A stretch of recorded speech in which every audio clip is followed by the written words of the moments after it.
Have you ever spoken in a meeting and people talked just over you? Or shared an idea only to watch it die in the air while someone else gets the credit later? Or maybe in a job interview you had great answers, but somehow they didn't land. Here is the truth. It's not your ideas that are the problem. It's your voice. Most people think that communication is all about your words. But studies show that how you say something carries up to 90% of your message. The problem? We've picked up bad habits without even knowing that.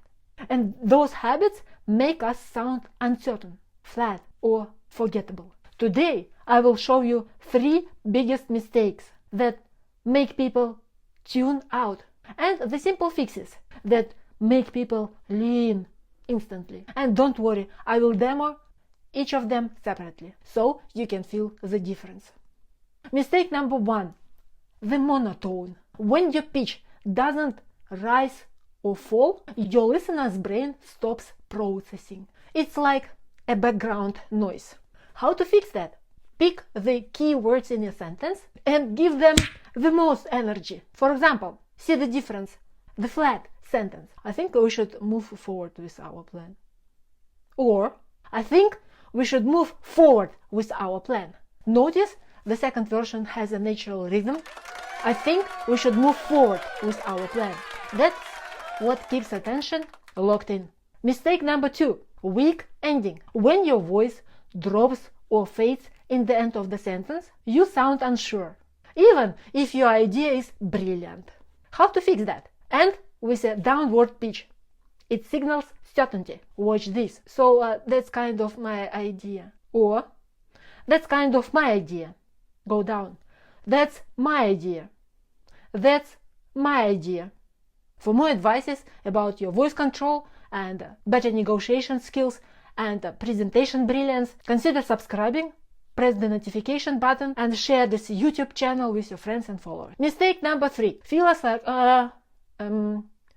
your confidence killers. The brain hears them as clutter. Use the power of pause instead of a filler. For example, I think we should adjust the schedule, or with a natural breath, I think we should adjust the schedule. Notice that the pause makes you actually sound more proficient and powerful. Now, let's put it all together. Here is the message with all bad habits. Monotone, weak ending, fillers. For example, I think we should move forward with our plan. Watch this.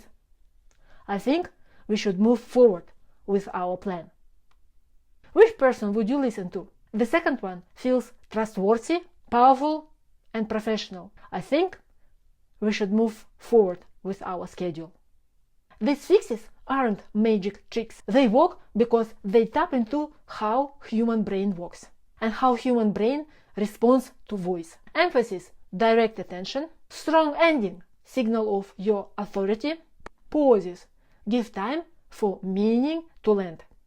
That's why leaders, actors, and speakers use those tricks every day. And you can too. Next time you speak in a meeting with friends or interview, try one of these instantly. You will feel the shift, and so will everyone listening.